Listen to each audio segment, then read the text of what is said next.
প্রিয় দর্শক বন্ধুরা, আসসালামু আলাইকুম। সবাই কেমন আছেন? আশা করি যে যেখানে আছেন অনেক ভালোই আছেন। রিয়েলমির পক্ষ থেকে চায়না গ্লোবাল মার্কেটে নতুন আরেকটি স্মার্টফোন লঞ্চ হয়ে গিয়েছে, Realme V20 5G। সো বন্ধুরা, আজকের ভিডিওতেও বিস্তারিত আলোচনা করব এই স্মার্টফোনটিতে কী কী স্পেসিফিকেশন দেওয়া হয়েছে, এই স্মার্টফোনটির দাম কীরকম হতে পারে, এই স্মার্টফোনটি আপনার জন্য কেমন হবে, এইসব বিষয় নিয়ে বিস্তারিত আলোচনা করব। তো বন্ধুরা, সব সময়ের মতো আজকের ভিডিওতে আমি আছি আরজে সাইমন। যারা আমাদের চ্যানেল নতুন হয়েছেন এক্ষুনি সাবস্ক্রাইব করে আমাদের পরিবারের একজন হয়ে থাকুন।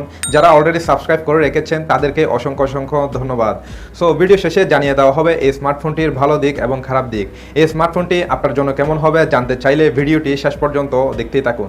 প্রথমে যদি এই ফোনটির লুকিং আর ডিজাইন নিয়ে কথা বলি, যথেষ্ট প্রিমিয়াম লুকসের একটি ডিজাইন এই স্মার্টফোন। রিয়েলমির এই ফোনে আগের ফোনগুলোর তুলনায় অনেকটাই এর রিয়ার সাইডটিতে অনেক কিছু পরিবর্তন করা হয়েছে, যার কারণে এর রিয়ার সাইডটি অনেকটাই ব্যতিক্রম দেখাচ্ছে। এর রিয়ার সাইডটিতে আসলে দেখা যায় খুবই সুন্দর দুইটি ক্যামেরা মডিউল এবং একটি অটো ফ্ল্যাশ লাইট, আর তার নিচে রয়েছে রিয়েলমির ব্র্যান্ডিং। অবশ্যই এই ফোনটির ম্যাটেরিয়াল পলিকার্বনেটেড, যেটি একটি প্লাস্টিক বডি। তবুও এই ফোনটির রিয়ার সাইডটির ডিজাইন প্রিমিয়াম লুকসের একটি ডিজাইন। এই ফোনটির ওজন রাখা হয়েছে 184 গ্রাম, যার কারণে এক হাতে খুব ভালোভাবে এই ফোনটি ইউজ করা যাবে। এক কথায় বলতে গেলে খুবই হালকা পাতলা একটি স্লিম হ্যান্ডি ফোন হবে এর Realme V20 এই ফোনটি। অবশ্যই এর সিকিউরিটি সিস্টেম হিসেবে থাকবে সাইড মাউন্টেড ফিঙ্গারপ্রিন্ট সেন্সর, যেটি খুবই ফাস্ট এবং অ্যাকুরেট বলে জানা গিয়েছে। এই ফোনটি দুটি কালারে অ্যাভেলেবেল পাওয়া যাবে, ব্ল্যাক এবং সিলভার ব্লু। তো এইবার কথা বলা যাক এই ফোনটির ডিসপ্লে সেকশন নিয়ে। এর ডিসপ্লে হিসেবে দেওয়া হয়েছে 6.5 ইঞ্চির একটি IPS ডিসপ্লে, যেটি কিনা HD+ রেজলিউশনের এবং 280 ppi density, regular refresh rate এবং 400 নিটস ব্রাইটনেস। তো বন্ধুরা, এই ফোনটির ডিসপ্লে পারফরমেন্স কেমন হবে? তবে এখানে আমি বলবো ডিসপ্লেটি ফুল HD+ রেজলিউশনের ডিসপ্লে দেওয়ার দরকার ছিল এবং 90 হার্জ রিফ্রেশ রেট থাকাও দরকার ছিল। তো ওভারঅল বাজেট হিসাবে এর ডিসপ্লেটি মেনে নেওয়া যায়। তবে আমরা এখানে আশা করেছিলাম এই ফোনে ফুল HD+ রেজলিউশনের IPS ডিসপ্লে হলেও চলতো। দুঃখের বিষয়, এখানে বাজেট সেগমেন্টের লো কোয়ালিটির একটি ডিসপ্লে ব্যবহার করা হয়েছে। তারপরও বাজেট বিবেচনা হিসেব করলে আপনারা ইজিলি মেনে নেওয়া যায় এই ডিসপ্লেটি। তো এইবারে যদি এই ফোনটির ক্যামেরা সেকশন নিয়ে কথা বলি, এর রিয়ার সাইডটিতে রয়েছে খুবই সুন্দর দুইটি ক্যামেরা। এর মেন ক্যামেরা হিসেবে দেওয়া হয়েছে 13 মেগাপিক্সেলের এবং সেকেন্ডটিতে দেওয়া হয়েছে 2 মেগাপিক্সেলের ডেপথ সেন্সর। এর ক্যামেরা দিয়ে সর্বোচ্চ ভিডিও শুট রেকর্ড করা যাবে ফুল HD+ রেজলিউশনে। ফোনটির সেলফি ক্যামেরা হিসেবে দেওয়া হয়েছে 5 মেগাপিক্সেলের, এখানেও সর্বোচ্চ ভিডিও শুট রেকর্ড করা যাবে ফুল HD+ রেজলিউশনে। তো বন্ধুরা, এই ফোনটির ক্যামেরা পারফরমেন্স কেমন হবে? আমরা অনেকেই জানি রিয়েলমির ফোনগুলোতে ক্যামেরার পারফরমেন্স কীরকম হয়ে থাকে। তবে রিয়েলমির এই ফোনের রিয়ার সাইডটিতে 13 মেগাপিক্সেলের পাশাপাশি একটি 8 মেগাপিক্সেল আলট্রা ওয়াইড সেন্সর আশা করেছিলাম।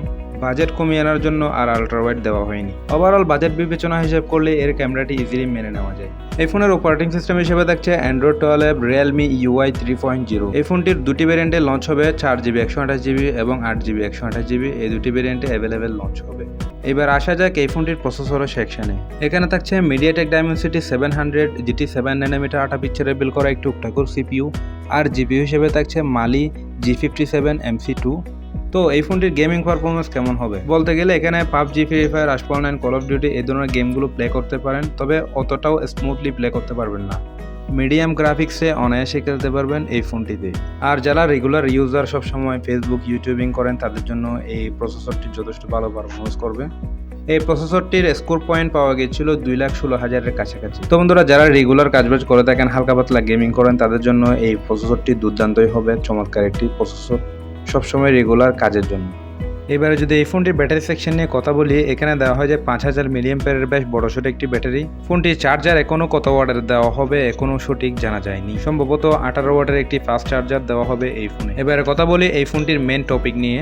এই ফোনটি অলরেডি চায়নার বাজারে লঞ্চ হয়ে গিয়েছে, খুব শীঘ্রই বাংলাদেশ মার্কেটেও চলে আসবে এই ফোন। এবারে যদি এই ফোনটির দাম নিয়ে কথা বলি, এই ফোনটি চাইনিজ মার্কেটে দাম রাখা হয়েছে 990 ইয়েন। এটি যদি বাংলাদেশ টাকায় কনভার্ট করি তাহলে দাঁড়ায় 14 থেকে 15,000 টাকার আশেপাশে, আর ইন্ডিয়ান রুপিতে কনভার্ট করলে দাঁড়ায় 11 থেকে 12,000 রুপি।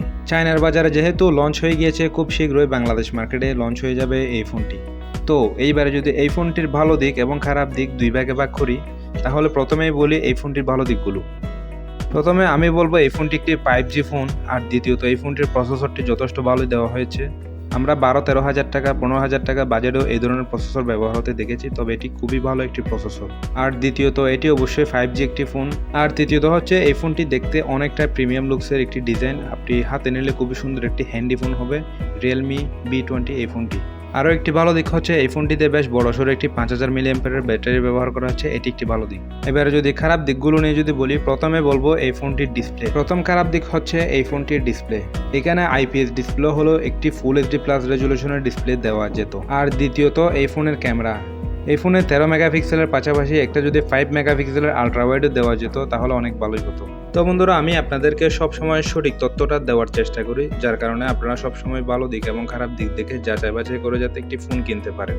তো বন্ধুরা, আমি বলবো এই ফোনের দুইটা জিনিসই আরও পরিবর্তন করার দরকার ছিল। এক হলো ডিসপ্লে আর দ্বিতীয়ত হলো এই ফোনের ক্যামেরা। এই দুটি যদি আপনারা মেনে নিতে পারেন, বাজেট বিবেচনা হিসাব করলে আমি বলবো এটি আপনার জন্য ওয়ান অফ দ্য বেস্ট একটি ফোন হবে। 14-15 হাজার টাকা বাজারের মধ্যে খুবই প্রিমিয়াম লুকসের একটি ডিজাইন এই ফোনটি। আই হোপ এই ফোনটি সম্পর্কে আমি আপনাদেরকে বিস্তারিত এক্সপ্লেন করতে পেরেছি। এরপরও যদি কোনো কিছু জানার থাকে অবশ্যই কমেন্ট বক্সে কমেন্ট করে জানাবেন। সো ভিডিওটি যদি সত্যি ভালো লাগে থাকে তাহলে অবশ্যই একটি লাইক করবেন। আর যারা আমাদের চ্যানেল নতুন রয়েছেন এক্ষুনি সাবস্ক্রাইব করে আমাদের পরিবারের একজন হয়ে থাকবেন। আর আপনাদের সাপোর্ট আর ভালোবাসায় আজ এ পর্যন্ত পৌঁছাতে পেরেছি। আপনারা একটি সাবস্ক্রাইব আমাকে করতে পারেন নিত্য নতুন আপকামিং স্মার্টফোনের ভিডিও বানাতে সহায়তা করে।